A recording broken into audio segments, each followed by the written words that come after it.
नमो अरिहन्ताणं नमो सेताणं नमो आयरियाणं नमो उवछायाणं नमो लोये सवसावरणम्।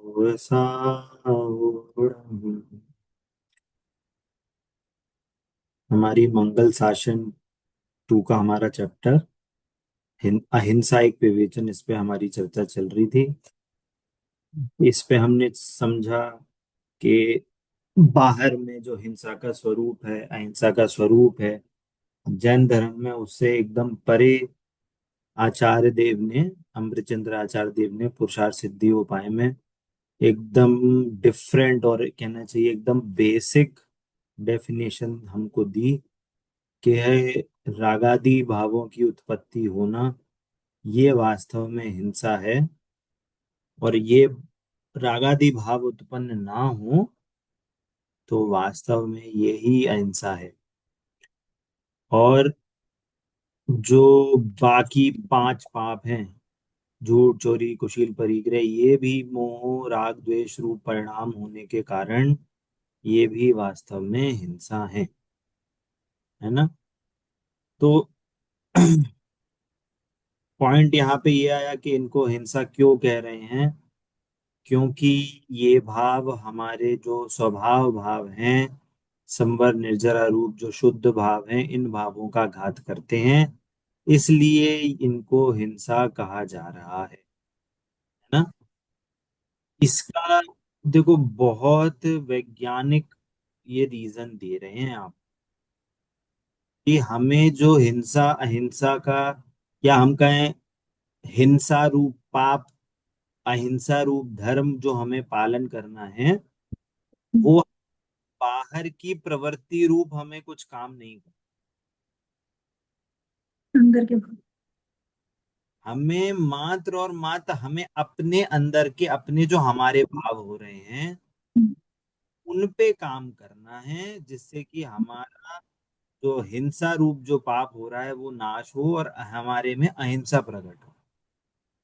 अहिंसा बाहर नहीं प्रकट होती, अहिंसा अंदर प्रकट। हिंसा बाहर नहीं होती, हिंसा भी अंदर होती है हमारे भावों में। हमारे में मतलब ये शरीर में नहीं होती, ये भी समझना। हम जब भी हम समझते हैं तो हम अपने को शरीर रूप मान के हमेशा काम करते हैं। मैं लड़का हूं, मैं लड़की हूं, और इस शरीर में जो काम हो रहा है वो मेरा काम हो रहा है, ये कि ये इसकी बात नहीं चल रही। हमारी जो थॉट प्रोसेस है, हमारा जो सोचने का नजरिया है, वो है हमारे जो रागादि परिणाम हम जो कह रहे हैं। जनरली हम हिंसा की डेफिनेशन कहाँ से गिनते हैं, कि बाहर से गिनते हैं। किसी को मारा सताया तो क्या बोल देंगे, चलो ठीक है मारा भी नहीं पर आपको मारने के भाव आ गए। तो हमेशा हम द्वेष रूप भाव को हिंसा समझते हैं, राग भाव को हिंसा नहीं समझते।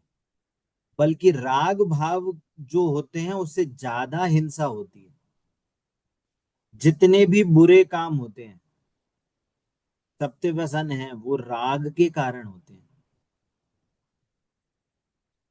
परिग्रह का संकलन करना है, मेरे को यही वस्तु चाहिए, मेरे को ऐसे ही खाना पीना करना है, मेरे को ऐसे ही घूमने जाना है, ये राग के कारण होता है।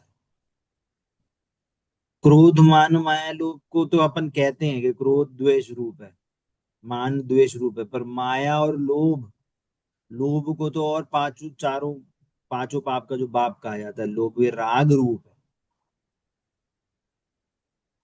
है। जितना हिंसा द्वेष से नहीं होती, उससे ज्यादा हिंसा राग से होती है।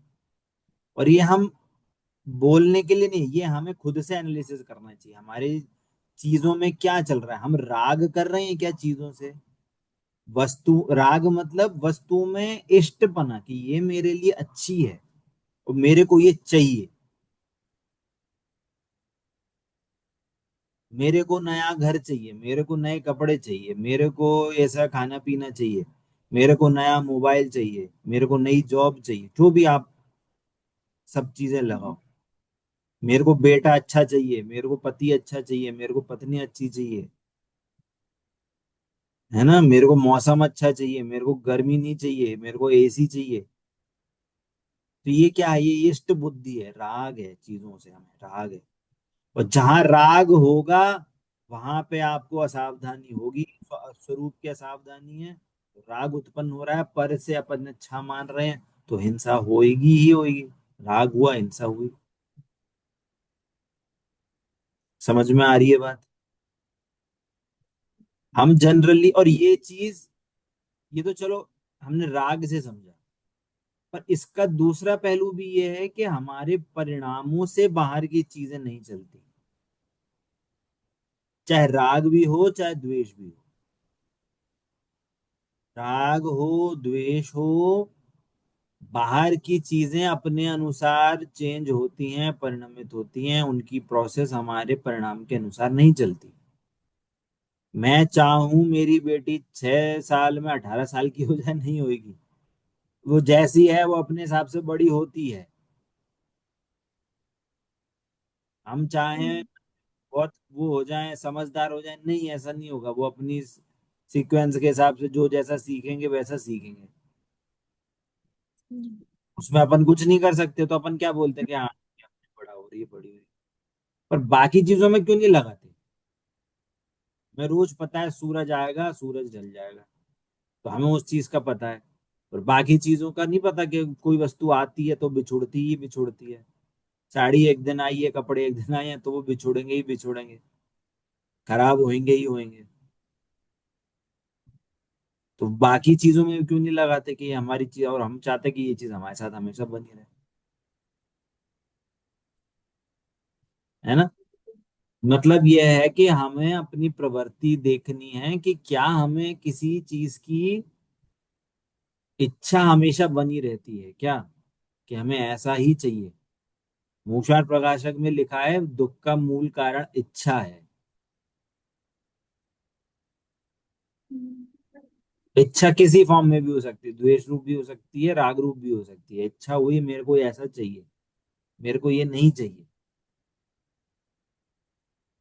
तो ये इच्छा ही वास्तव में मूल कारण है। और यही हिंसा है। इच्छा मतलब राग द्वेष। पर वस्तु में इष्ट अनिष्ट की कल्पना, ये मेरे लिए अच्छा है, ये मेरे लिए बुरा है ना? तो ये थोड़ा रिवीजन हुआ। आप देखो आगे क्या बोल रहे हैं चैप्टर में।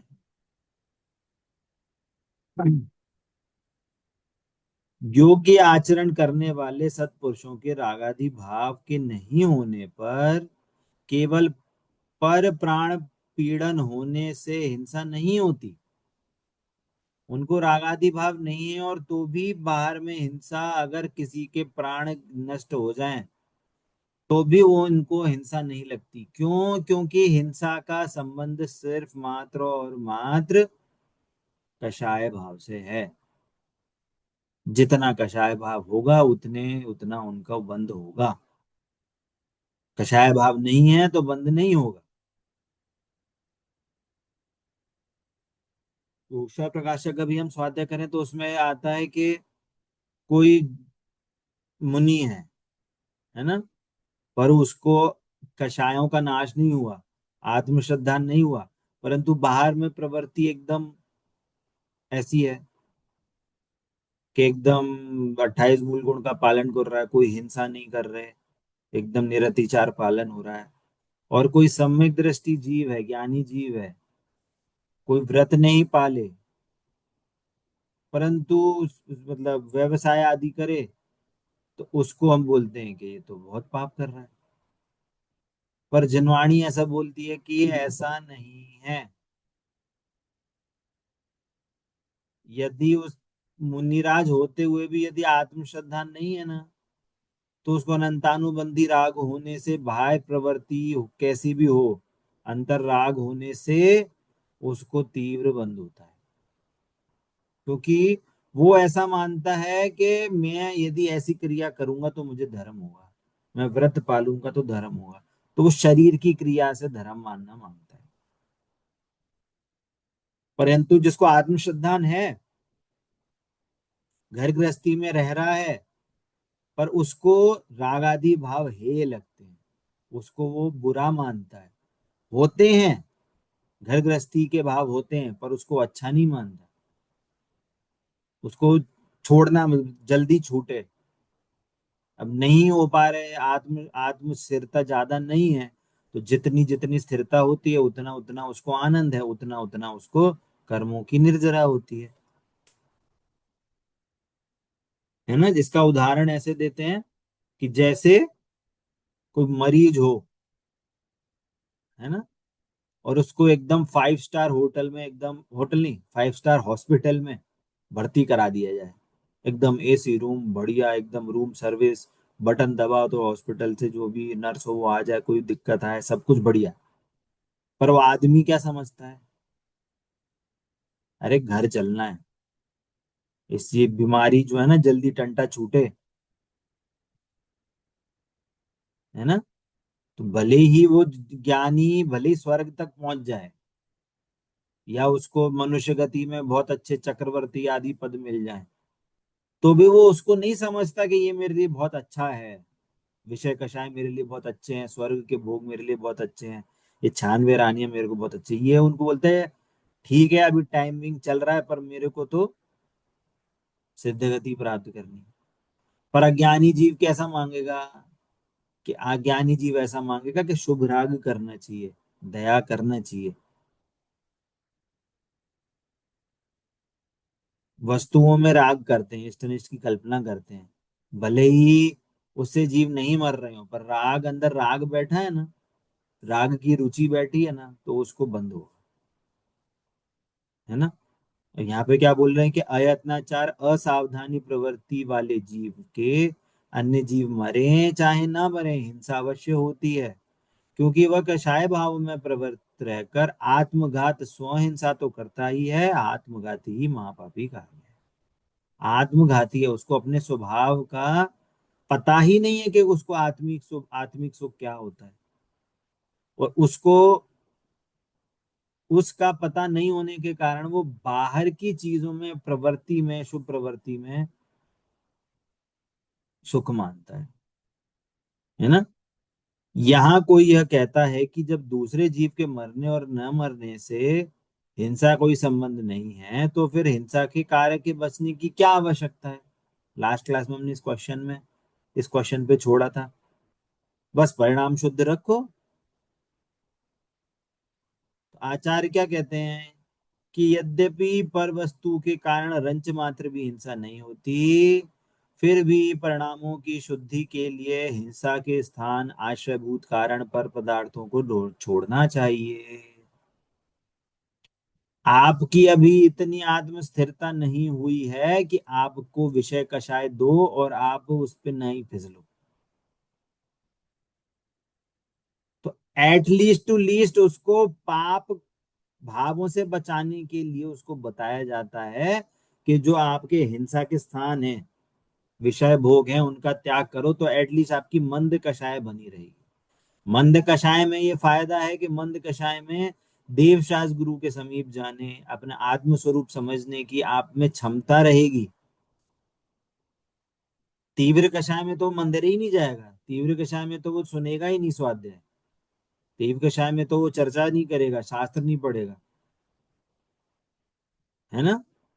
इसीलिए उसको हिंसा के स्थान, उनके हिंसा के कारण ऐसी जो पर वस्तु है उनका त्याग, देखना पर वस्तु का त्याग नहीं कराया है, पर वस्तु के त्याग से परिणामों की मंदता करने के लिए ये बताया है।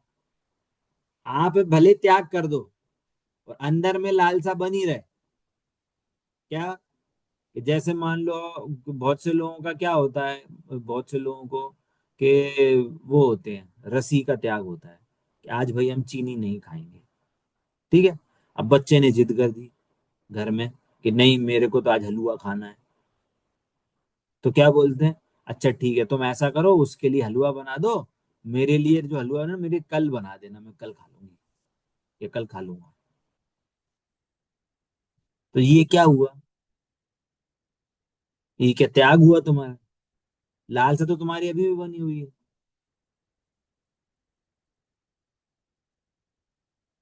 घर में आज है आपका तेल, घी, घी का त्याग है ना, क्या घी का त्याग रखते हैं जैसे में, और घर पे बना दी कि मतलब कि मेरे को दाल बाटी खानी है, दाल बाटी बना दी, दाल बाटी में बिना घी तो कोई खाएगा नहीं।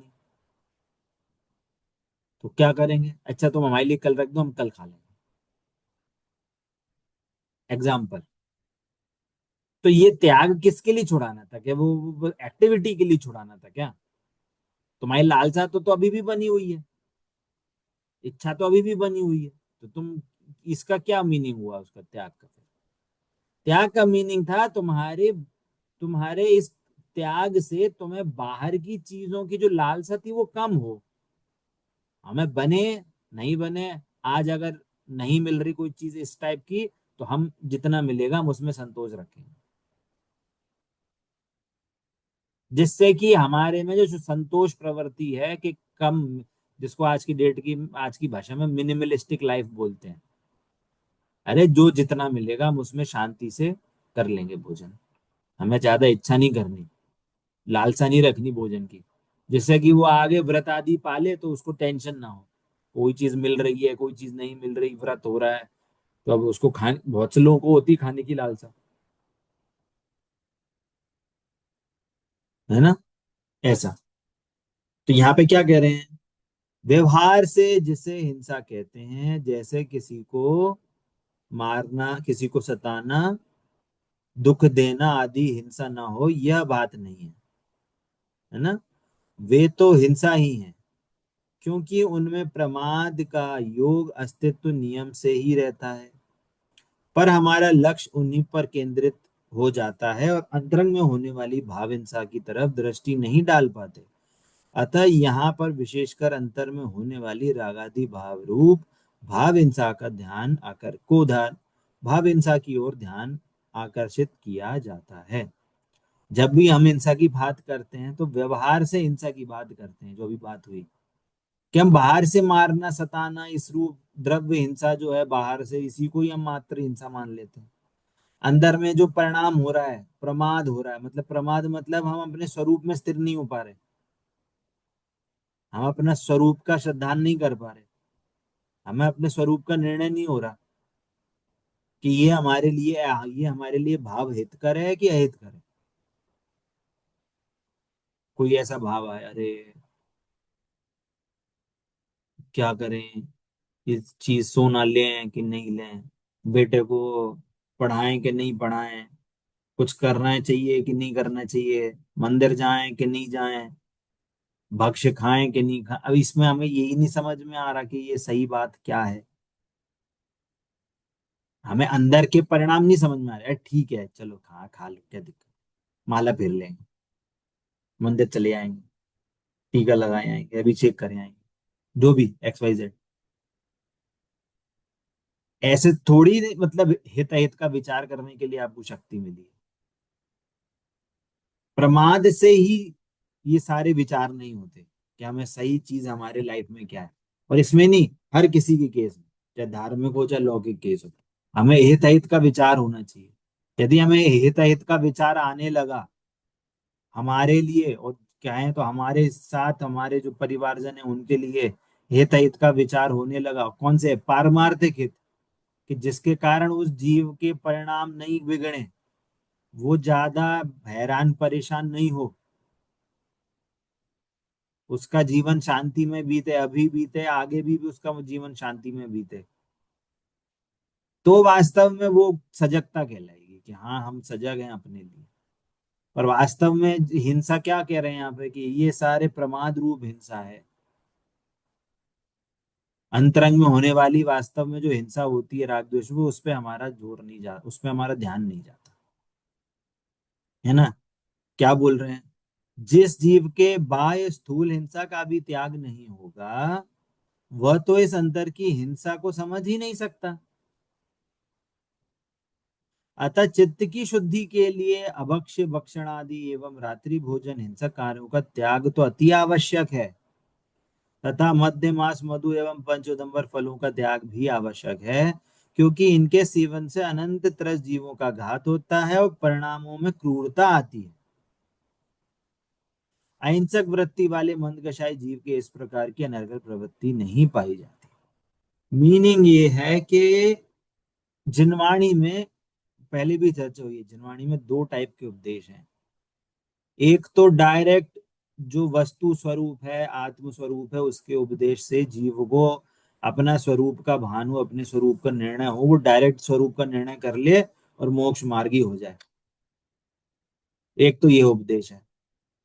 अब की कोई कोई जीव ऐसे होती हैं जिनको मंदता होती है ज्ञान में, उनकी इतनी लायकात नहीं होती कि वो ऐसा सब टाइप का निर्णय कर पाए। उनको समझ में नहीं आता क्या है जीव, क्या है शरीर, अंतर समझ में नहीं आता। तो उनको क्या करते हैं, तो बोलते हैं कि अरे आप ऐसा करो, आप है ना मंद कषाय रूप जो व्रत आदि होते हैं उनका पालन करो, पूजा पाठ करो। तो किसके लिए बोला ये, कि एटलीस्ट आप में जो ज्ञान में जो राग आदि हैं, उनमें जो मंदता होगी, ज्ञान की विशुद्धता होगी, राग की मंदता होगी, कषाय की मंदता होगी, तो उससे क्या होगा, आपको अनुकूलता बनी रहेगी, धर्म करने की अनुकूलता बनी रहेगी। देवशास्त्र गुरु आपके समीप मिलते रहेंगे, आपको ऑप्शन मिलेगा। कोई भक्षण करता हो, रात्रि भोजन करता हो, तो ये समझ लो कि उससे उसकी दिल्ली दूर है, उसको जिनवाणी की बात नहीं सुहाएगी।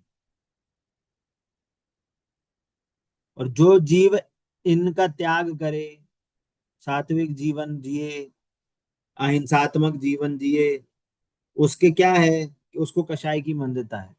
कभी उसकी ऐसी योग्यता हुई कि उसका ज्ञान तीक्ष्ण हुआ, ज्ञान का क्षोभशम बढ़ा, उसको जनवाणी की बात अच्छे लगने लगी, तो वो उसको तत्व निर्णय करके वो आगे मोक्ष मार्ग में आगे बढ़ सकता है ना। अब इसलिए ये जो ऊपर प्रश्न दिया कि जब बाहर की त्याग से कुछ होता नहीं, तो क्यों देते हो, अंदर में शुद्ध भाव रहेंगे। अरे संसारी जीवों के बाद कभी कभी जीव विशुद्ध नहीं रहते, हमेशा तीव्र मंद होते, है ना। परंतु एटलीस्ट आप शुभ राग से, कषायों का त्याग करने से, या हम दूसरी भाषा में कहें मिनिमलिस्टिक लाइफ जीने से, अहिंसात्मक लाइफ जीने से हमारी थॉट प्रोसेस में थोड़ी शांति मिलती है। और वो शांति कौन सी शांति, मतलब तीव्र कषाय के कंपैरिजन में हमारे मंद राग होता है, तो उसके कंपैरिजन में हमें थोड़ी शांति लगती है। पर वास्तव में इस कंडीशन में ये एक्चुअल शांति नहीं है। इस कंडीशन में यदि हम तत्व निर्णय करते हैं तो हमें असली शांति को पाने का मार्ग मिलता है ना। इसलिए अहिंसक वृत्ति वाले मंदकशाई जीव के इस प्रकार की अनर्गल प्रवृत्ति नहीं पाई जाती। ठीक है। अब यहाँ पे क्या कह रहे हैं कि हिंसा के दो प्रकार हैं, एक द्रव्य हिंसा और एक भाव हिंसा। जीवों के घात को द्रव्य हिंसा कहते हैं, पर जीवों के घात को, है ना। और घात करने के जो भाव हैं वो भाव हिंसा है। इतना तो लोग प्राय समझ लेते हैं, पर बचाने का भाव भी वास्तव में सच्ची अहिंसा नहीं है, ये भी राग भाव है, ये प्राय नहीं समझ पाते। हम क्या समझते हैं, परजीव का घात, अच्छा, परजीव का घात का मतलब मात्र उसका घात नहीं है कि वो मर जाए। एनी फॉर्म ऑफ घात, आप सामने वाले जीव का किसी फॉर्म का घात करो, चाहे उसका द्रव्य रूप घात करो, मार दो पीट दो, ये भी, और आपने उसके भावों का घात कर दिया यदि, आपके निमित्त से उसके भावों का घात हुआ, तो भी वो हिंसा द्रव्य हिंसा में आ जाएगी। पर जीव के आप भावों को बिगाड़ने का, सताने, क्या बोला है, मारना सताना भी है। आप भले ही यहां बैठ रहे हो और आप किसी और से किसी को कोड़े पिटवा रहे हो, सतवा रहे हो, तो आपने नहीं किया, किसी और को बुलवा के काम करा। आप किसी जीव को चिल्ला चिल्ला के उसको डांट रहे हो, सता रहे हो, वो भी सताना है, वो भी हिंसा है, द्रव्य हिंसा है वो। भले ही सामने वाला जीव मर जाए, वो तो द्रव्य हिंसा है ही है, और नहीं मरे पर उसके परिणाम के घात हो, तो वो भी द्रव्य हिंसा है ना। और क्या बोल रहे हैं आगे, कि साथ में जो बचाने का भाव है वो भी वास्तव में भाव हिंसा है, बोलिए। क्यों है भाव हिंसा? बचाने का भाव भाव हिंसा क्यों है?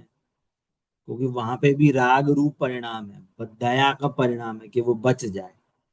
वो स्वरूप की स्थिरता रूप परिणाम नहीं है। है ना? इसका सबसे बेस्ट एग्जाम्पल क्या है कि पांच पांडव में जो आखिरी दो जो थे, नकुल सहदेव, उनको कैसा परिणाम आया? उनको ये परिणाम नहीं आया कि वो मुनिराज बच जाएं। उनको आया कि अरे इन पे उपसर्ग हो रहा है, उनको कितनी वेदना हो रही होगी। ऐसा भाव आया, दया रूप, वात्सल्य रूप के जिसको कहें, वात्सल्य रूप भाव। उसका क्या फल मिला? ये फल मिला कि अब वो मोक्ष नहीं जाएंगे, 33 सागर तक सर्वार सिद्धि में देव रहेंगे। 33 सागर मतलब अनंत काल, मतलब एक समझ लो असंख्यात, अनकाउंटेबल ईयर्स तक वो वहीं रहेंगे। जब वो पूरा हो जाएगी फिर मनुष्य बनेंगे, फिर मोक्ष जाएंगे। यदि उनको ये भाव नहीं आया होता, अभी तक वो मोक्ष में होते, अनंत सुख भोग रहे होते। इसलिए बचाने का भाव भी राग है। किसके सापेक्ष बात चल रही है? वीतरागता के सापेक्ष बात चल रही है। अपने को मोक्ष मार्ग में अग्रसर करने के सापेक्ष ये बात चल रही है कि किसी को बचाने का भाव भी राग भाव है, हिंसा है। भैया पर अगर कहीं मतलब जैसे कोई कष्ट में है, या मतलब कुछ भी अपने सामने कुछ गलत हो रहा है, तो ऐसा कैसे पॉसिबल है कि कोई मतलब उसको बचाने के या अब मैं अगर वही कर बोल रहा हूँ। तो वैसे भाव नहीं कैसे नहीं आएंगे? देखो मैं ही बोल रहा हूँ, आना नहीं आएंगे उसकी बात नहीं चल रही। आप जब तक संसार में हो तब तक राग भाव आएंगे, दया के भी भाव आएंगे। बात ये नहीं चल रही कि ये करो कि ये नहीं करो, इसकी बात ही नहीं चल रही। बात ये चल रही है कि दया के भाव से हमारा मोक्ष मार्ग सिद्ध नहीं होता। आएंगे दया के भाव। किसने कहा दया के भाव नहीं आएंगे? कंपनाचार्य आदि मुनिराज पे वो हो रहा था उपसर्ग, तो उनको बचाने का भाव नहीं आया मुनिराज होके भी? आ सकता है वो मुनिराज, पर वो उसको उपादेय नहीं मानते। उनको ये पता है कि ये भाव हुए मेरे को तो मेरा इतना, इतने टाइम के लिए मेरा मोक्ष मार्ग च्युत हो गया, मैं, मेरी वीतरागता कम हो गई। उनको, मैं इस पॉइंट पे बोल रहा हूँ, बात करने नहीं करने की बात नहीं चल रही। बात ये चल रही कि ज्ञान क्या बोल रहा है। ज्ञान ज्ञान ये बोलेगा कि मेरे को ये करना चाहिए। श्रद्धा ये बोलेगी कि ये इससे मेरा मोक्ष मार्ग चलेगा। अभी संसार में सारे भाव आएंगे। संसार में राम थे, सीता को उठा के ले गए, तो उनको बचाने का भाव नहीं आया कि मेरी सीता है, मेरे को वापस दो। पर उस भाव को उपादेय नहीं मान रहे। उनको पता है कि ये भाव से मेरे को संसार होगा, जब तक ये भाव है तब तक मैं संसार में हूं। बात ये नहीं चल रही कि हमें दया करनी चाहिए नहीं करनी चाहिए। बात ये चल रही है कि वो भी शुभ राग है, उससे भी पुण्य बंद होता है। वो धर्म नहीं है। किसी को बचाने से, दया करने से, खाना खिलाने से, उसकी सेवा करने से आपको वीतरागता नहीं होगी। बात ये चल रही है। किसी के लिए वात्सल्य भाव आ सकता है। सम्यक दर्शन के 8 अंग में वात्सल्य भाव लिखा है। सम्यक दृष्टि को सारे जीवों के लिए वात्सल्य होता है। पार्शनाथ भगवान के जीव ने धरणीन पद्मा धरणीन पद्मावती को नहीं सुनाया था क्या रणमोकार मंत्र? वो दया भाव नहीं था? हाँ, उनको दया भाव आया। पर उनको ये नहीं था कि इनसे मेरे को, इससे मेरा धर्म होगा। अरे जीवों के प्रति दया भाव है, अच्छी, कोई दिक्कत नहीं है उसमें। पर वो मोक्ष मार्ग नहीं है। वो वीतरागता के को नहीं देगा आपको। उससे वीतरागता नहीं होगी। किसको? मेरे को। बाकी देखो, ये जो हम बात कर रहे हैं ये हमारे इंडिविजुअल थॉट प्रोसेस के लिए बात कर रहे हैं। किसके लिए बात कर रहे हैं? इंडिविजुअल थॉट प्रोसेस के लिए बात कर रहे हैं हम। समझ में आ रही है बात? देख लिए नीचे क्या लिखा है। टाइम थोड़ा कम है बट पढ़ लेते हैं। राग भाव चाहे वह किसी भी प्रकार का हो, उसकी उत्पत्ति निश्चय से तो हिंसा ही है। हिंसा है मतलब हमें वीतरागता उत्पन्न नहीं होने दे रहा वो राग भाव, हमारे को मोक्ष मार्ग ही नहीं होने दे रहा, वह बंध का कारण है। जब राग भाव की उत्पत्ति को हिंसा की परिभाषा में आचार्य अमृतचंद ने सम्मिलित किया होगा, तब उसके व्यापक अर्थ शुभ अशुभ राग का ध्यान उन्हें न रहा हो ऐसा नहीं माना जा सकता। राग भाव उत्पन्न हो और वो हिंसा, इसका मतलब ये थोड़ी है कि अमृतचंद्राचार्य ने सिर्फ द्वेष भाव को बोल दिया कि द्वेष जो भाव है वो हिंसा है, राग भाव नहीं है, ऐसा किसने कहा? उन्होंने जनरल वर्ड यूज करा है, मतलब दोनों के लिए लगेगी ये वो डेफिनेशन। समझ में आ रही है बात? नहीं आ रही समझ में? वापस से, यहाँ पे जो चर्चा हो रही है, इससे हमें मीनिंग क्या निकालना है? हमें ये मीनिंग लगाना है कि हमारे को क्या शुभ राग या अशुभ राग या किसी भी भाव की हमें कंटिन्यूटी चलती है क्या? कोई भाव हमें बहुत सताता है क्या? क्या हम पर वस्तु को लेके हमें को टेंशन बनी रहती है कि हमें अपने भावों को लेके टेंशन बनी रहती है? एक एग्जांपल, किसी का मोबाइल गुम हो जाए, खाना बनाते समय बहू से या लेडी से किसी से दूध गिर जाए, घी गिर जाए, कुछ गिर जाए, फैल जाए, तो वो पर वस्तु के लिए हमें टेंशन नहीं लेना, उस जीव के भाव वो परिणाम ज्यादा खराब ना हो हमें उसकी टेंशन लेनी है। घर में भी हम क्या करते हैं, हम हमेशा वस्तुओं को समेटना, वस्तुओं को संजो के रखना, इसकी हम ज्यादा टेंशन लेते हैं। हम कभी सामने वाले के परिणामों को जज करने कि भैया वो सुख शांति से रह रहा है कि नहीं रह रहा, या मेरे परिणाम मेरे को सुख शांति मिल रही है कि नहीं मिल रही, इसका हम कभी ख्याल नहीं रखते। ये एक जीवन जीने की कला है ये, जैन धर्म हमें ये इस चैप्टर से हमें सीखने मिल रहा है कि हम हमेशा पर वस्तु से ही अपने को अच्छा बुरा मानते हैं, उसी से ही हम अपने को सुखी सुखी दुखी मानते हैं। अरे वस्तु से सुखी दुखी नहीं होते, आपके थॉट प्रोसेस से आप सुखी दुखी होते हैं। आपके माइंड में कंटिन्यूअस टेंशन चल रही है। अरे मतलब एक पेरेंट की, अरे क्या मेरी बेटी की शादी कब होगी, मेरी बेटे की शादी कब होगी, भले ही एसी कमरे में बैठा है, बढ़िया 5 स्टार होटल में, वो 5 स्टार एकदम बढ़िया एकदम मर्सिडीज गाड़ी में घूमता है, माइंड में क्या है? टेंशन चल रही है, दुखी है। और लड़की की शादी हो रही है एकदम गर्मी में, एसी काम करना बंद कर दिया, खाना पीना मिल रहा है नहीं मिल रहा है कोई पता नहीं, समझ में नहीं आ रहा, पर तो भी क्या है, माइंड में टेंशन उतर गई। तो क्या है, उसको वो टेंशन फ्री हो गया। एक एक उदाहरण के तौर पर। पर हम यदि अपनी लाइफस्टाइल को देखते हैं तो हमें क्या लगता है कि हम हमेशा बाहर की चीजों से अपने को अच्छा बुरा मानते हैं।